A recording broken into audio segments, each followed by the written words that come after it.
লন্ডনে ইউনুস তারেক বৈঠকের পর নির্বাচনী আকাশের কালো মেঘ কেটে গেছে বলে মনে করছে বিএনপি। তবে এ নিয়ে এখনও সরকারি তৎপরতা দৃশ্যমান নয় বলে মনে করছেন দলটির শীর্ষ নেতারা। এ বিষয়ে এখনও প্রধান উপদেষ্টার কার্যালয় থেকে নির্বাচন কমিশনকে কোনো নির্দেশনা না দেয়ায় হতাশাও জানান তারা। তানজিদ ভুঁইয়ার বিশেষ প্রতিবেদন।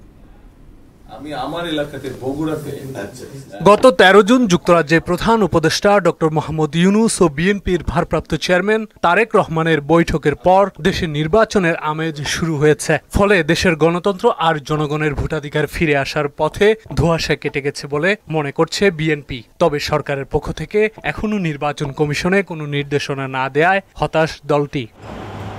জাতীয় নির্বাচন নিয়ে কমিশন তফসিল ঘোষণার পরই দলের প্রার্থিতা সহ বিভিন্ন বিষয়ে জটিলতা কেটে যাবে বলে মনে করেন দলটির নেতারা। মাননীয় প্রধান উপদেষ্টা এবং আমাদের নেতা বিএনপির মাননীয় ভারপ্রাপ্ত চেয়ারম্যান জনাব তারেক রহমানের মধ্যকার যে বৈঠক, সেই বৈঠকের ফলাফল এখনো পর্যন্ত নির্বাচন কমিশনে অফিসিয়ালি যথাযথ প্রক্রিয়ায় এখনো পর্যন্ত যায়নি। আমরা আশা করছি যে রমজানের আগেই ফেব্রুয়ারি মাসে আগামী জাতীয় সংসদ নির্বাচন অনুষ্ঠিত হবে।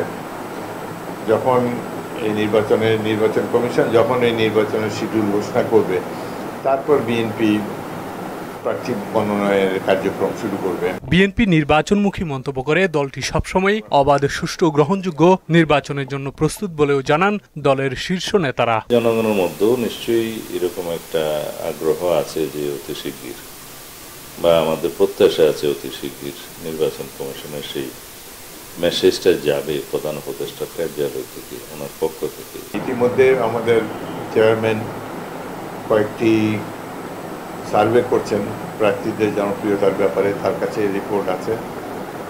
যথাসময়ে আমরা আশা করি এবার একক প্রার্থী দিতে সক্ষম হব। জাতীয় নির্বাচনে কোনো দলের সঙ্গে জোটবদ্ধ হওয়ার বিষয়ে এখনো সিদ্ধান্ত হয়নি বলেও জানান এই বিএনপি নেতা। নির্বাচনী প্রস্তুতি বিএনপির সবসময় থাকে, যেহেতু আমরা নির্বাচনমুখী রাজনীতি করি, নির্বাচনমুখী গণতান্ত্রিক রাজনৈতিক দল। আমাদের প্রত্যেকটা আসনে একাধিক প্রার্থী রয়েছে এবং আমাদের সাথে আমাদের যুগপৎ আন্দোলনের সঙ্গীরা আছে, যেটা আমরা বলি নির্বাচনী ইশতেহার সহ জনগণের অন্যান্য বিষয় যাতে আমরা এখানে অ্যাড্রেস করতে পারি।